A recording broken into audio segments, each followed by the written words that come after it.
Hello दोस्तों, आप सबके कैसे हैं। हम उम्मीद करते हैं कि आप सभी कोई बहुत ही बढ़िया होंगे, बहुत ही ज़बरदस्त होंगे।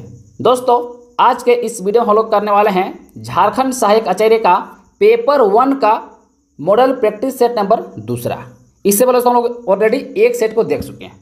और दोस्तों, इस वीडियो के अंत में हम लोग गधान से रिलेटेड भी प्रश्न करेंगे, क्योंकि दोस्तों आपके एग्जाम में गधान से रिलेटेड भी प्रश्न आ सकता है। ठीक है, तो दोस्तों आपके लिए ये वीडियो काफ़ी इंपॉर्टेंट होगा, जितने भी सहायक आचार्य का तैयारी कर रहे हैं। तो चलिए हम जल्दी से आज का प्रैक्टिस सेट को शुरुआत करते हैं। मैं थोड़ा सा प्रश्न को बड़ा कर देता हूं ताकि आप लोगों को क्लियर दिखाई देगा। चलिए, पहला प्रश्न आपके स्क्रीन पे हाजिर हो चुका है। पहला प्रश्न है, माता का अंचल पाठ में लेखक किसके स्नेह और शरारतों से भरे अपने बचपन को याद करता है। लोगों को बताना है, माता का अंचल पाठ में लेखक किसके स्नेह और शरारतों से भरे अपने बचपन को याद करता है। तो देखिएगा, माता पिता का, वो माता पिता के साथ बचपन कैसे गुजारे थे वो चीज़ वो याद करते हैं। ठीक है, नेक्स्ट चलते हैं क्वेश्चन नंबर 2 में। लेखक को कौन अपने साथ सुलाने के साथ साथ सुबह उठाने एवं नहलाने का कार्य करते थे। आप लोग अगर पाठ पढ़े होंगे माता का अंचल, तो आपको भली बात ही पता होगा कि जो लेखक है दोस्तों, वो हमेशा अधिकतर अपने पिता के साथ रहते थे। ठीक है, और वही उनको नहलाते भी थे और सुबह सुबह उठाते भी थे, यानी इसका आंसर पिता हो जाएगा। Option number B right answer हो जाएगा। नेक्स्ट हम लोग चलते हैं क्वेश्चन नंबर 3 में। लेखक अपने माँ को क्या कहकर पुकारता था। लेखक अपनी माँ को क्या कहकर पुकारता था दोस्तों। तो लेखक जो है वो अपने माँ को मैया कहकर पुकारता था, मैया। ऑप्शन नंबर इस क्वेश्चन का सी वाला राइट आंसर हो जाएगा। बीबीआई प्रश्न है ये सारे प्रश्न। क्वेश्चन नंबर 4 है, लेखक अपने पिताजी को किस चीज़ का तिलक लगाने का जिद करता था। लेखक अपने पिताजी को किस चीज़ का तिलक लगाने का जिद करता था दोस्तों। देखिएगा, भाभूत का। ऑप्शन नंबर जो है डी राइट आंसर हो जाएगा। अगला है क्वेश्चन नंबर 5, लेखक के पिताजी उनके ललाट पर कैसा तिलक लगाते थे। लेखक के पिताजी उनके ललाट पर कैसा तिलक लगाते थे दोस्तों। त्रिपुंड। ऑप्शन इस क्वेश्चन का सी वाला राइट आंसर हो जाएगा, त्रिपुंड इसका राइट आंसर हो जाएगा। अगला आते हैं क्वेश्चन नंबर 6 में। रानी एलिजाबेथ ने किस रंग का सूट बनवाया था। रानी एलिजाबेथ ने किस रंग का सूट बनवाया था दोस्तों। देखिएगा, हल्का नीला, हल्का नीला। ऑप्शन नंबर जो इस क्वेश्चन का सी वाला राइट आंसर हो जाएगा। अगला है 7 नंबर, रानी एलिजाबेथ द्वारा तैयार कराई गई सूट का रेशमी कपड़ा कहाँ से मंगाया गया था। बताना है आपको, रानी एलिजाबेथ द्वारा तैयार कराई गई सूट का रेशमी कपड़ा कहाँ से मंगवाया गया था दोस्तों। हिंदुस्तान से मंगवाया गया था। ऑप्शन इस क्वेश्चन का डी वाला राइट आंसर हो जाएगा। दोस्तों, ये पेपर 1 के लिए काफ़ी इंपॉर्टेंट है, क्योंकि दोस्तों आपके सिलेबस में बहुत कुछ डिफाइन किया हुआ नहीं रहता है पेपर 1 के लिए खास करके। ठीक है, पेपर 1 में आप लोग को डायरेक्ट लिखा हुआ है कि माध्यमिक स्तर का प्रश्न पूछा जाएगा। और दोस्तों आपको पता है माध्यमिक स्तर में क्या पढ़ना होता है, यानी 10th में क्या पढ़ना है। बहुत सारा बच्चा कमेंट आ रहा है, सर कहाँ से आप पढ़ा रहे हैं, सिलेबस में तो दिया ही हुआ नहीं है। आप लोग गौर कीजिए, सिलेबस में लिखा हुआ है माध्यमिक स्तर, यानी क्लास 10th लेवल का प्रश्न पूछा जाएगा वहाँ पर आप लोग को। यानी क्लास 10 का दोनों बुक आप लोग पढ़ना पड़ेगा और साथ में ग्रामर पढ़ना पड़ेगा आप लोग को। और मात्र आप लोग दोस्तों 30% अंक लाकर सिर्फ पास करना है। ठीक है, 30% नंबर लाकर दोस्तों आप लोगों को सिर्फ पास करना है इसमें। और ये देखिएगा, आप लोग नेगेटिव मार्क्स में नहीं है। ठीक है, नेगेटिव मार्क्स दोस्तों इसमें नहीं है। इसलिए दोस्तों आप लोग क्या कीजिएगा, एग्जाम में सभी प्रश्नों को बनाइएगा, क्योंकि दोस्तों आप अगर गलत करते हैं तो आपका नंबर नहीं कटता है। ठीक है, तो एग्जाम में सभी प्रश्नों को टच करके आइएगा, आप लोग आराम से 30% से ऊपर आ जाएगा। ठीक है, 1-2 प्रैक्टिस सेट लगा लीजिए अगर आपके पास समय है तो। ठीक है, आप लोग निश्चिंत है कि आप लोग पास कर जाइएगा। ठीक है, कि दोस्तों आपके एग्जाम में गधान से भी प्रश्न पूछा जा सकता है, कि हम लोग देखे हैं पेपर 1 में जो हुआ 1 to 5 वाला में, उसमें पूछा है गधान से भी। ठीक है, तब एग्जाम में गधान से भी आ सकता है, क्योंकि क्लियर तो किया हुआ रहता नहीं है। आप लोग सिलेबस में गधान से पूछेंगे, कहाँ से पूछेंगे, डायरेक्ट 10th स्तर लिखा रहता है, तो आप लोग गधान से प्रश्न पूछा जा सकता है। इसलिए हम अंत में गधान से भी ऐड कर दिए। ठीक है, तो ये वीडियो को आप लोग अंत तक देखिएगा ताकि आप लोगों को सब कुछ पता चल जाएगा। देखिए क्वेश्चन नंबर 8 क्या है, रानी एलिजाबेथ के सूट तैयार करने में कुल कितना खर्च लगा था। रानी एलिजाबेथ के सूट तैयार करने में कुल कितना खर्च लगा था दोस्तों। देखिएगा, 400 पौंड। ऑप्शन नंबर जो है ए राइट आंसर होगा। नेक्स्ट क्वेश्चन नंबर 9, निम्न में से किसकी जन्मपत्री छपी थी। निम्न में से किसकी जन्म पत्री छपी थी दोस्तों? तो देखिएगा एलिजाबेथ की। ऑप्शन नंबर जो इस क्वेश्चन का बी वाला राइट आंसर होगा। क्वेश्चन नंबर 10 है, शाही महल में रहने एवं पलने वाले निम्न में से किसकी तस्वीरें अखबार में छप गई थी? किसकी तस्वीरें अखबार में छप गई दोस्तों? देखिएगा कुत्ता का। ऑप्शन नंबर जिस क्वेश्चन का ए राइट आंसर होगा। क्वेश्चन नंबर 11 है, युमथांग जाने के दौरान लेखिका मधु कंकारिया का ड्राइवर कम गाइड कौन था? बताना को युमथांग जाने के दौरान लेखिका मधु कंकारिया का ड्राइवर कम गाइड कौन था आपको बताना है दोस्तों। ठीक है, कौन था आपको बताना है। देखिए यहाँ पर 4 ऑप्शन आप लोग के बीच यहाँ पर उपस्थित है। चलिए आप लोग बताइए कैसे राइट आंसर होगा। दोस्तों जितेन नार्गे था ड्राइवर। ठीक है, ऑप्शन नंबर क्वेश्चन का बी राइट आंसर होगा। अगला है क्वेश्चन नंबर 12, लेखिका को युमथांग के रास्ते में मिली सफ़ेद बौद्ध पताकाएँ किसका प्रतीक थी? सफ़ेद, देखिए सफ़ेद बौद्ध पताकाएँ किसका प्रतीक थी? दोस्तों वो शांति और अहिंसा का प्रतीक था। ऑप्शन इस क्वेश्चन का है डी वाला राइट आंसर हो जाएगा। क्वेश्चन नंबर 13 है, सिक्किम में किसकी बड़ी मान्यता है? दोस्तों सिक्किम में बुद्ध का दोस्तों बहुत ज़्यादा मान्यता है, बड़ी मान्यता है। 14 नंबर क्वेश्चन है, नए कार्य की शुरुआत में किस प्रकार की पत्रिकाएं लगाई जाती थी? नए कार्य की शुरुआत में किस प्रकार की पताकाएं लगाई जाती थी? दोस्तों रंगीन पताकाएं, रंगीन। ऑप्शन नंबर इस क्वेश्चन का सी वाला राइट आंसर हो जाएगा। अगला है, जितेन नार्गे की जीप में किसकी तस्वीर लगी हुई थी? दोस्तों दलाई लामा की। ठीक है, दलाई लामा की दोस्तों तस्वीर लगी हुई थी। टुन्नू का उस्ताद कौन था दोस्तों? देखिएगा टुन्नू का उस्ताद भैरव हेला था। ठीक है, भैरव हेला। ऑप्शन नंबर इस क्वेश्चन का ए राइट आंसर हो जाएगा। अगला है क्वेश्चन नंबर 17, गौनहारियों का क्या अर्थ है? गौनहारियों का क्या अर्थ है दोस्तों? इसका मतलब होता है गाने का पेशा करने वाली। ठीक है, गौनहारियों का अर्थ होता है गाने का पेशा करने वाली। अगला 18 नंबर, फेकू सरदार ने टुन्नू की रक्षा किसने की?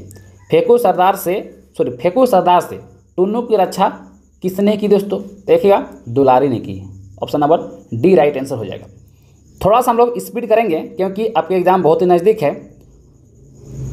देखिए 19 नंबर प्रश्न क्या है, खोजवा बाजार के कार्यक्रम में दुलारी को ललकारने वाला टुन्नू निम्न में से क्या पहनकर आया था? खोजवा बाजार के कार्यक्रम में दुलारी को ललकारने वाला टुन्नू निम्न में से क्या पहनकर आया था? तो दोस्तों खद्दर का कुर्ता एवं गांधी टोपी पहनकर आया था। ठीक है, option number C right answer होगा। अगला है, आबरवा का क्या अर्थ है? आबरवा का क्या अर्थ है दोस्तों? देखिएगा आबरवा का अर्थ है बहुत बारीक मलमल, बहुत बारीक मलमल। Option number A. ठीक है, 20 का ए हो जाएगा। 21 नंबर है, अज्ञेय लेखक के लिए किसे अधिक महत्व देते हैं? अज्ञेय लेखन के लिए किसे अधिक महत्व देते हैं?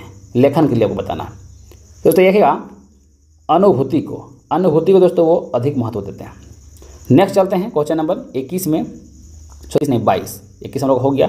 22 नंबर क्वेश्चन है, किसके बिना लेखक को इस बात का उत्तर नहीं मिल पाता है कि वह क्यों लिखता है? किसके बिना लेखक को इस बात का उत्तर नहीं मिल पाता है कि वह क्यों लिखता है? दोस्तों लिखे बिना दोस्तों लेखक उत्तर का पता नहीं लगा पाता। Option number D right answer होगा। अगला है, अभियांतर शब्द का अर्थ क्या है? अभियांतर शब्द का अर्थ क्या है? तो इसका अर्थ दोस्तों, इसका अर्थ बाहर तो नहीं होगा, भीतर का और अंदरूनी होगा, यानी दोनों होगा। Option number D. ये सारे जितने भी शब्द दोस्तों आ रहा है आप लोगों को क्वेश्चन में, ये आप लोग बुक से उठाया गया है। आपके बुक में कहीं ना कहीं ये शब्द दिया होगा। ठीक है, तो आपके बुक से ही दोस्तों शब्द को उठाता है और उसका अर्थ पूछ देता है। अगला है 24 नंबर, निम्न में से कौन लिखने का कारण हो सकता है? निम्न में से कौन लिखने का कारण हो सकता है? संपादक का आग्रह, प्रकाशक का तकाजा, आर्थिक आवश्यकता, ये सभी होगा नहीं, सभी। ऑप्शन नंबर क्वेश्चन का डी राइट आंसर होगा। अगला है, प्रथम पद में गोपियों ने उद्धव की तुलना किससे की है? प्रथम पद में गोपियों ने उद्धव की तुलना किससे की है? तो दोस्तों कमल के पत्ते से, कमल के पत्ते। ऑप्शन नंबर इस क्वेश्चन का सी राइट आंसर होगा। अगला है, गोपियों के समय का कृष्ण के प्रति आकर्षण को किसकी भांति बताया है? गोपियों ने समय का कृष्ण के प्रति आकर्षण को किसके प्रति बताया दोस्तों? देखिएगा गुड़ तथा चींटी की भांति। Option number A right answer होगा। अगला है गोपियाँ अपना संदेश उद्धव को न देकर किसे देना चाहती है? गोपियाँ अपना संदेश उद्धव को न देकर किसे देना चाहती है? क्या दोस्तों? श्री कृष्ण को देना चाहती है। Option number B right answer होगा। वो डायरेक्ट श्री कृष्ण को देना चाहती थी। ठीक है। अगला है विनय पत्रिका की रचना किस पदों में हुई है?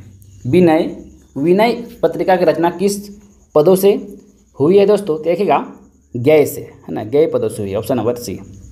अगला है 29 नंबर कवितावली की रचना किनके मेल से हुई है? कवितावली की रचना किनके मेल से हुई दोस्तों? देखिएगा सवैया तथा कवित छंद के मेल से हुआ है। Option number A. तुलसीदास की मृत्यु कब हुई थी दोस्तों? देखिएगा तुलसीदास की मृत्यु 1623 ईस्वी में हुई थी। Option number A right answer हो जाएगा। अगला है कौन बालक को हिलाते और तालियां बजाते हैं? कौन बालक को हिलाते और तालियां बजाते हैं दोस्तों? देखिएगा कोयल। Option number B right answer हो जाएगा। नेक्स्ट हम लोग चले जाते हैं क्वेश्चन नंबर 32 पे। कामदेव का बालक किसे कहा गया है? कामदेव का बालक किसे कहा दोस्तों? तो कामदेव का बालक बसंत ऋतु कहा गया है। ये सब भी प्रश्न है, आप लोग जरूर याद कर लीजिएगा। ठीक है। और दोस्तों इसका अगर आप लोग को PDF चाहिए तो आप लोग मेरा टेलीग्राम ग्रुप में जुड़ सकते हैं या आप मेरा व्हाट्सएप ग्रुप में जुड़ सकते हैं। ठीक है। दोनों जगह इसका PDF आपको मिल जाएगा। ठीक है। तो अगर आपको PDF चाहिए तो आप अपने टेलीग्राम ग्रुप में जुड़ सकते हैं। दोनों का लिंक इस वीडियो के नीचे डिस्क्रिप्शन में मिल जाएगा। ठीक है। आइए हम लोग आते हैं क्वेश्चन नंबर 33 में। कवित में कैसी पूर्णिमा का वर्णन किया गया है? कवित में कैसी पूर्णिमा का वर्णन किया गया है दोस्तों? तो देखिएगा शरतकालीन पूर्णिमा का वर्णन किया गया। Option number B. नेक्स्ट आते हैं हम लोग क्वेश्चन नंबर 34 पे। जयशंकर प्रसाद किस काव्य विधा के कवि थे? जयशंकर प्रसाद किस काव्य विधा के कवि थे दोस्तों? तो देखिएगा छायावादी। Option number B. अगला है जयशंकर प्रसाद की गहरी रुचि किसमें थी? दोस्तों गहरी रुचि इतिहास और दर्शन में थी। ठीक है। जयशंकर प्रसाद की गहरी रुचि दोस्तों इतिहास और दर्शन में थी। Option number C. अगला है जयशंकर प्रसाद की प्रमुख कहानी संग्रह है। प्रमुख कहानी संग्रह दोस्तों तो वह है आकाशदीप आंधी। आकाशदीप और आंधी दोस्तों जयशंकर प्रसाद की प्रमुख कहानी है। नेक्स्ट हम लोग आते हैं क्वेश्चन नंबर 37 पे। क्वेश्चन नंबर 37 है बादल बरस कर किसे तृप्त करेगी? बादल बरस कर किसे तृप्त करेंगे दोस्तों? धरती को। Option number B right answer होगा। अट नहीं रही है कविता किस महीने की मादकता को दर्शाती है?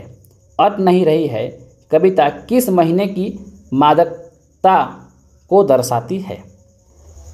तो इसका राइट आंसर होगा दोस्तों फागुन। ठीक है। फागुन महीने की। Option number C. अगला है फागुन महीने में किस ऋतु का आगमन होता है? दोस्तों फागुन महीने में बसंत ऋतु का आगमन होता है। ठीक है। कौन सा ऋतु का? बसंत ऋतु। ऑप्शन नंबर इस क्वेश्चन का बी राइट आंसर होगा। अगला है 40 नंबर प्रस्तुत कविता में कवि की किससे आंखें चार हुई थी? किससे आंखें चार हुई दोस्तों? देखिएगा समय के बच्चों से। समय के बच्चों से दोस्तों आंखें चार हुई थी। Option number D.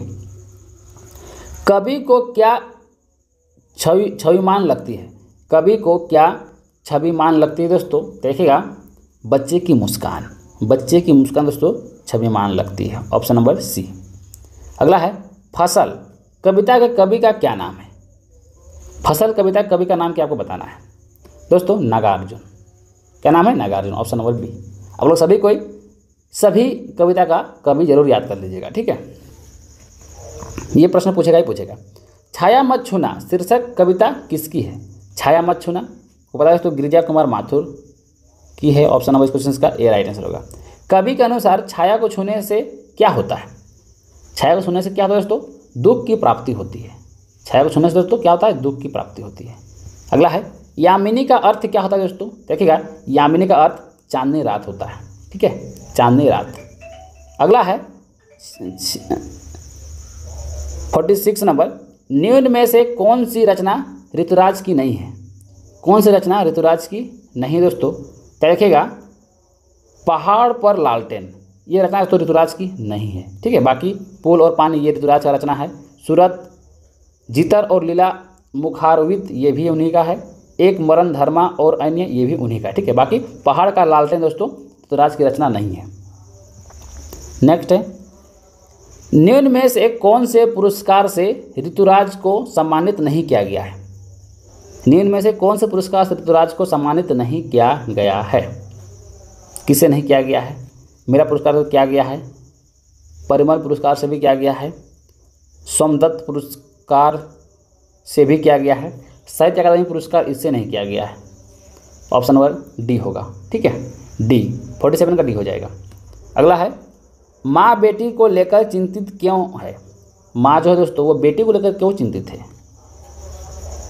अपने चिर संजित अनुभव के कारण, हाँ इनसे लेकर चिंतित तो है। अपने बेटी के स्वभाव के कारण, हाँ ये भी है। बेटी के अधूरे ज्ञान के कारण, ये भी है। वो सभी कथन कारण दोस्तों उसकी मम्मी बहुत चिंतित है। जब उसका पास अधूरा ज्ञान है, उसका स्वभाव तो अलग टाइप का है, ठीक है, उसका अनुभव उतना खास नहीं होता है लड़की का, इसलिए वो चिंतित हो रही है कि शादी होकर जाएगी जब अपना ससुराल तो वहाँ पर कैसे रहेगी, ठीक है। अगला है 49 नंबर, गायक के बचपन का साथी कौन होता है? गायक के बचपन का साथी कौन होता है दोस्तों? तो वो संगीतकार होता है। कौन होता है दोस्तों? संगीतकार, ऑप्शन नंबर बी। अगला नंबर हम लगाते हैं, संगीतकार किसे अकेला नहीं होने देता है? संगीतकार किसे अकेला नहीं होने देता है दोस्तों? देखिएगा, मुख्य गायक को, मुख्य गायक को संगीतकार उसको अलग नहीं होने देता है। अपनी आवाज़ नीची रखकर कौन मुख्य गायक को सम्मान देता है? अपनी आवाज़ नीची रखकर दोस्तों कौन मुख्य गायक को सम्मान देता है? तो इसका राइट आंसर दोस्तों संगीतकार हो जाएगा, संगीतकार, option number A right answer हो जाएगा। एक सेकंड दोस्तों। अगला प्रश्न है 52 नंबर, नेताजी की प्रतिमा किस पदार्थ से निर्मित थी? नेताजी की प्रतिमा किस पदार्थ से निर्मित थी दोस्तों? देखिएगा, संगमरमर की पत्थर से निर्मित था, ऑप्शन नंबर बी। नेताजी की प्रतिमा कितनी ऊंची थी दोस्तों? देखिएगा, नेताजी की जो प्रतिमा था उसका ऊंचाई था 2 फीट। कितना था? 2 फीट था। अगला है 54 का, प्रतिमा में नेताजी ने कैसी वर्दी पहनी थी? जैसे तो फौजी की वर्दी, option number D right answer होगा। अगला है 55 नंबर, भीड़ से बचकर एकांत में कई कहानी के संबंध में सोचने और खिड़की से प्राकृतिक दृश्य देखने के लिए लेखक ने किस क्लास का टिकट लिया था? दोस्तों वो सेकेंड क्लास का टिकट लिया था, ऑप्शन नंबर सी। ट्रेन में लेखक की मुलाकात किससे हुई थी दोस्तों? तो ट्रेन में लेखक का मुलाकात एक लखनवी नवाब से हुई थी, option number A. सफ़ेदपोश Sajjan train में किस मुद्रा में बैठे थे? सफ़ेदपोश सज्जन ट्रेन में किस मुद्रा में बैठे थे? तो पालथी मारकर वो बैठे थे, ऑप्शन नंबर बी। अगला है, काबिल बुल्के ने मातरलिंक के किस नाटक का हिंदी रूपांतरण नीलपंछी नाम से किया है? कामिल बुल्के ने बताना है, काबिल बुल्के ने मातरलिंक के किस नाटक का हिंदी रूपांतरण नीलपंछी नाम से किया है? तो दोस्तों blue birds, option number question का डी राइट आंसर होगा। अगला है, कामिल बुल्के ने रांची के किस कॉलेज में हिंदी और संस्कृत विभाग के विभागाध्यक्ष के रूप में कार्य किया? तो वो कॉलेज है दोस्तों संत जेवियर कॉलेज, ऑप्शन क्वेश्चन का सी राइट आंसर होगा। अगला है 60 नंबर, काबिल बुल्के ने कहाँ रहकर अंग्रेजी हिंदी शब्दकोश तैयार किया और बाइबिल का अनुवाद किया? कहाँ रहकर? दोस्तों रांची में रहकर, option number A right answer होगा। अगला है, अजमेर आने के बाद मन्नू भंडारी के पिता ने किस अधूरे कार्य को आगे बढ़ाना शुरू किया?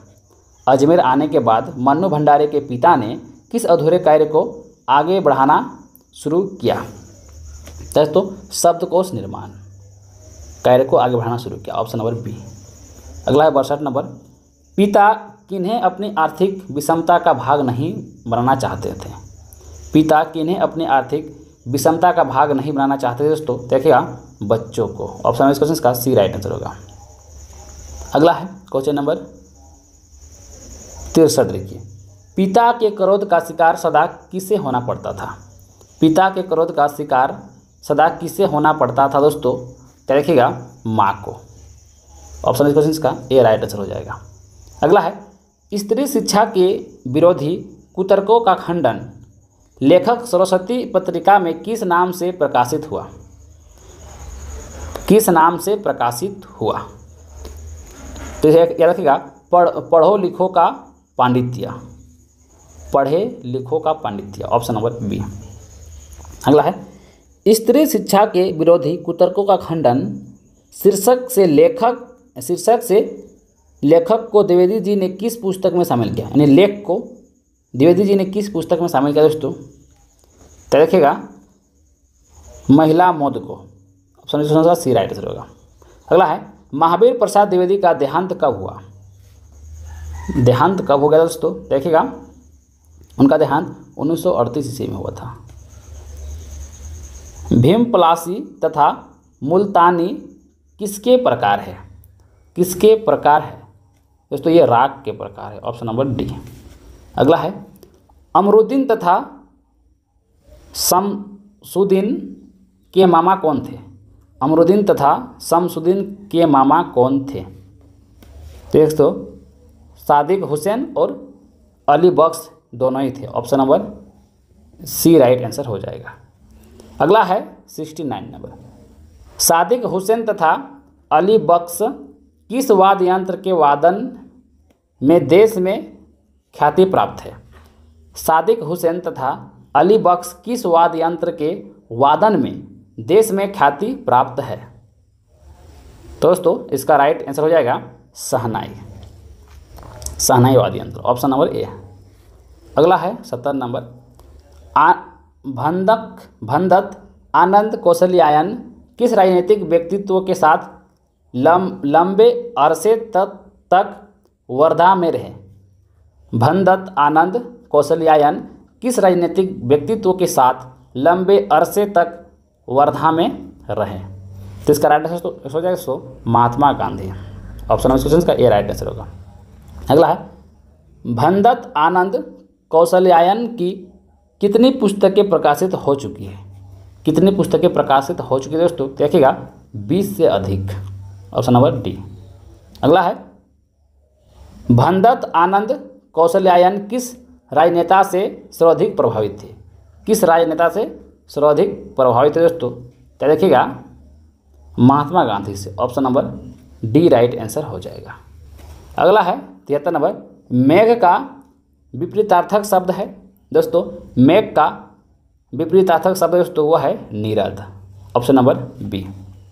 74 नंबर है, जिसका प्रयोजन सिद्ध हो चुका हो, जिसका प्रयोजन सिद्ध हो चुका हो दोस्तों, तो इसका राइट आंसर होगा सिद्ध काम, उसे सिद्ध काम कहा जाता है, ऑप्शन नंबर बी। अगला है 75 नंबर, तुलसीदास ने कहा है कि विनाश काल में मनुष्य की बुद्धि भ्रष्ट हो जाती है। ठीक है, तुलसीदास ने कहा है कि विनाश काल में मनुष्य की बुद्धि भ्रष्ट हो जाती है। ये किस प्रकार से वाक्य है दोस्तों?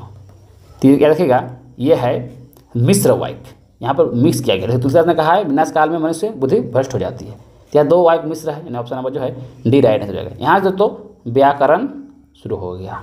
ठीक है, यहाँ से व्याकरण शुरू हो गया। ठीक है, आपके एग्जाम में व्याकरण नहीं पूछेगा। अगला है, अव्यय के भेद हैं।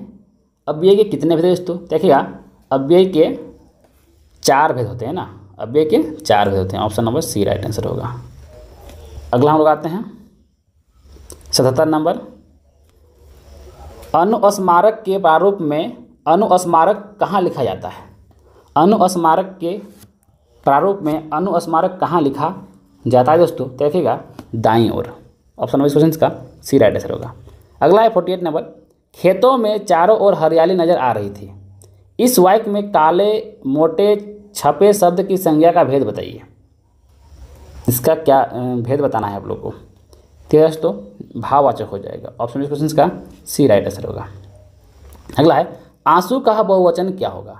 आंसू का बहुवचन क्या होगा दोस्तों? दोस्तों आंसू का बहुवचन आंसू ही होता है। ठीक है, ऑप्शन नंबर इसका ए राइट आंसर हो जाएगा।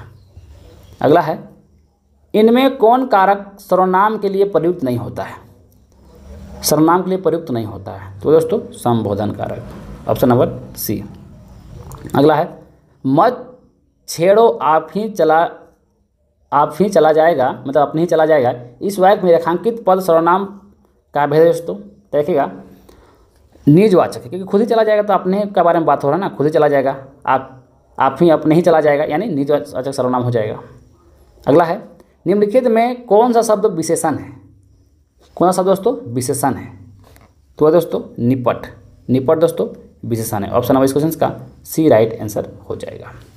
नेक्स्ट है 83 नंबर, जिस क्रिया में दो कर्म हो वह कहलाते हैं दोस्तों। जिस क्रिया में दो कर्म होता है दोस्तों, दो कर्म हो वह कहलाते हैं दोस्तों दिक् अकर्मक, है ना, दिक् कर्मक क्रिया कहलाता है। Option number C right answer होगा। ठीक है,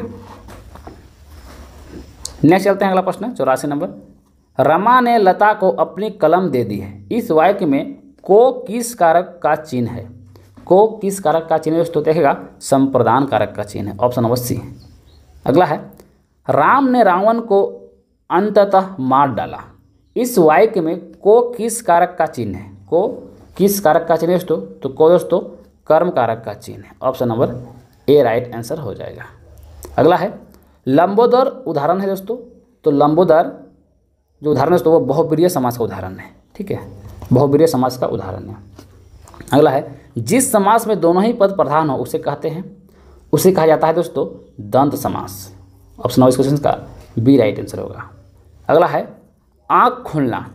आँख खुलना का क्या अर्थ होता है दोस्तों? ये मुहावरा है। ठीक है, आँख खुलना का अर्थ होता है होश में आना।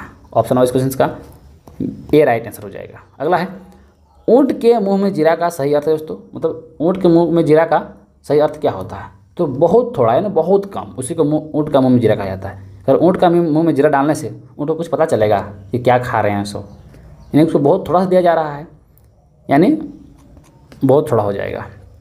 अगला है सुंदरता में संज्ञा। सुंदरता में संज्ञा दोस्तों देखिएगा, सुंदरता में जो संज्ञा है वह है भाववाचक संज्ञा। ठीक है, भाववाचक संज्ञा। Option number D right answer हो जाएगा। दोस्तों बहुत सारे स्टूडेंट का कमेंट आता है कि सर आप जब वीडियो अपलोड करते हैं हमारे पास नहीं पहुंचता है। दोस्तों आप लोग चैनल को सब्सक्राइब नहीं किए होंगे इसलिए नहीं पहुंचता है। ठीक है, तो आप लोग जितने भी कैंडिडेट को वीडियो पसंद आ रहा है दोस्तों सभी को चैनल को जरूर सब्सक्राइब कर लीजिएगा। जो अभी तक सब्सक्राइब नहीं किए हैं तभी आप तक मेरा वीडियो सबसे पहले पहुँचेगा। ठीक है, देखिए 91 नंबर क्या है, निम्नलिखित में कौन शब्द विशेषण नहीं है? कौन शब्द दोस्तों विशेषण नहीं है? चलिए देखते हैं कौन शब्द नहीं है विशेषण। यहाँ पर ऑप्शन दिया हुआ है दोस्तों, जो विषाद है, विषाद, ये दोस्तों विशेषण नहीं है। Option number D right answer हो जाएगा। निम्नलिखित में कौन सा शब्द विशेषण नहीं है? कौन सा शब्द दोस्तों विशेषण नहीं दोस्तों? देखिएगा मानस दोस्तों वो विशेषण नहीं है। ठीक है, ऑप्शन इस क्वेश्चन का डी राइट आंसर हो जाएगा। अगला है कौन सा शब्द स्त्रीलिंग है? कौन सा शब्द दोस्तों स्त्रीलिंग को बताना है। ठीक है, सूचना तो पुल्लिंग है, उपहार पुल्लिंग है, मित्र स्त्रीलिंग पुल्लिंग दोनों है। इसका आंसर क्या होगा? कौन सा स्त्रीलिंग है? अध्यय का स्त्रीलिंग है यहाँ पर दोस्तों। अगर इसमें डाउट लग रहा है इसको आप लोग कमेंट में बताइएगा। ठीक है, क्या होगा इसका आंसर? ठीक है आप लोग, चलिए हम लोग आगे प्रश्न आते हैं। दाता शब्द का स्त्रीलिंग शब्द क्या है? दाता शब्द का स्त्रीलिंग शब्द क्या है? ये काफ़ी आसान प्रश्न दोस्तों, दात्री हो जाएगा। Option number C. अगला है यथा समय में कौन सा समास है? ये भी काफ़ी आसान है दोस्तों, यथा समय में अव्ययभाव समास है। ऑप्शन नंबर ए है। अगला है पुस्तकालय दोस्तों, पुस्तकालय किस में आएगा दोस्तों? पुस्तकालय तत्पुरुष में आएगा, तत्पुरुष। Option number B right answer होगा। अगला है 97 नंबर, अंगार सिर पर लेना। अंगार सिर पर लेना इसका मतलब क्या होता है दोस्तों? कठिन विपत्ति सहना, कठिन विपत्ति सहना, ये सब मुहावरा है। ठीक है, अंगूठी का नग होना। अंगूठी का नग होना मतलब होता है दोस्तों बहुत कीमती होना। ऑप्शन नंबर क्वेश्चन का डी राइट आंसर होगा। अगला है अंधेर नगरी। अंधेर नगरी का मतलब होता है दोस्तों अन्याय की जगह। ठीक है, अन्याय की जगह। और आज का आखिरी सवाल है 100 नंबर, क्रिया के भेद लिखिए। अध्यापक ने 4 छात्रों को उपहार दिया।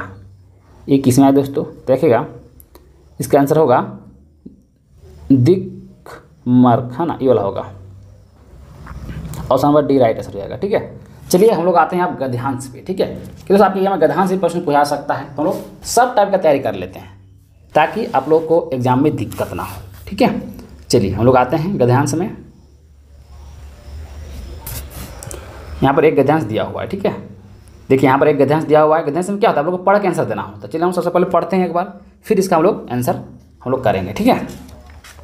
देखिए गद्यांश लिखा हुआ है, सरयू नदी किनारे एक योग मुनि का आश्रम था। एक बार बिल्ली के डर से भयभीत हुआ एक चूहा मुनि की गोद में आकर बैठ गया। मुनि ने अपनी योग माया के द्वार उस चूहे को अभिलंब बिल्ली में परिवर्तित कर दिया। मैं चूहे को बिल्ली में परिवर्तित कर दिया तुरंत। पूर्ण बिल्ली को कुत्ते से डर से आतंकित देखकर मुनि ने उसे कुत्ता बना दिया। चूहा से उसको बिल्ली बनाया, फिर बिल्ली से उसको कुत्ता बना दिया, ठीक है। एक दिन वह कुत्ता शेर से डरकर भागता हुआ मुनि के पास आया। मुनि ने उसे शेर बना दिया। अब उसको मुनि ने क्या, उसको शेर बना दिया। सभी जानवर कहा करते थे कि योग सिद्ध मुनि ने अपनी योग माया के द्वारा इसे चूहे से शेर बना दिया है। उस शेर के मन में सोचा कि जब तक मुनि जीवित है ये जंगली जानवर मेरी हंसी ही उड़ाते रहेंगे। मुनि को खाने का मन में निश्चय करके वह मुनि के पास गया। मुनि उसकी दुर्भावना को जान गए और उन्होंने फिर से चूहा बना दिया। निम्नलिखित प्रश्नों का उत्तर दीजिए। देखिए ये आप लोग पढ़ लिए, अब आपको यहीं से आप लोग उत्तर देना होता है, ठीक है। देखिए पहला है योग सिद्ध मुनि का आश्रम। दोस्तों योग सिद्ध मुनि का आश्रम दोस्तों कहाँ पर है, देखिए हम लोग यहाँ जस्ट देखें अभी सरयू नदी के किनारे, ठीक है। कहाँ है दोस्तों, सरयू नदी के किनारे। इसका राइट आंसर क्या होगा, सरयू नदी के किनारे, ऑप्शन नंबर ए वाला। कितना आसान प्रश्न है, यहीं से पूछ के यहीं से पढ़ के देना होता है। अगला है देखिए, मुन्नी ने बिल्ली से डरे हुए चूहे को बिल्ली से कैसे बचाया। बताइए मुन्नी ने बिल्ली से डरे हुए चूहे को बिल्ली से कैसे बचाया था। तो आप लोग देखें योग माया द्वारा चूहे को बिल्ली बना दिया तो बच गया, ठीक है। हम लोग देखें अभी पढ़ के गद्यांश में, शेर मुन्नी के पास क्या करने गया था दोस्तों, पता है शेर मुन्नी के पास क्या करने गया था, मुन्नी को मार के खाने गया था। हम लोग यहाँ पर देखें, देखिए शेर मुन्नी को खाने का निश्चय बनाया था, इसलिए मुन्नी के पास वो गया था, ठीक है। अगला हम लोग आते हैं, देखिए कितना आसान प्रश्न आपके यहाँ पूछा जाता है गद्यांश से। अगला है 48 नंबर। देखिए अगला प्रश्न क्या है, मुन्नी ने शेर को पूर्ण चूहा क्यों बना दिया। बताइए मुन्नी ने शेर को फिर दोबारा चूहा क्यों बना दिया, क्योंकि दोस्तों वो फिर मुन्नी को ही खाना चाहता था वो, इसीलिए दोबारा उसको चूहा बना दिया, ठीक है। देखिए इसमें दिया हुआ है शेर मुन्नी को खाना आया था, इसलिए उन्होंने फिर से उसको चूहा बना दिया, ठीक है। देखिए गद्यांश से कितना आसान प्रश्न आपके एग्जाम पूछता है। तो दोस्तों हम उम्मीद करेंगे आप लोग को ये प्रैक्टिस सेट बहुत ही अच्छा लगा होगा। अगर पसंद आया हो तो वीडियो को एक बार सभी को लाइक जरूर कर दीजिएगा, और मेरे चैनल पहली बार आए दोस्तों चैनल जरूर सब्सक्राइब कर लीजिएगा, ठीक है। चलिए हम मिलते हैं नेक्स्ट वीडियो में, तब तक के लिए थैंक यू, जय हिंद।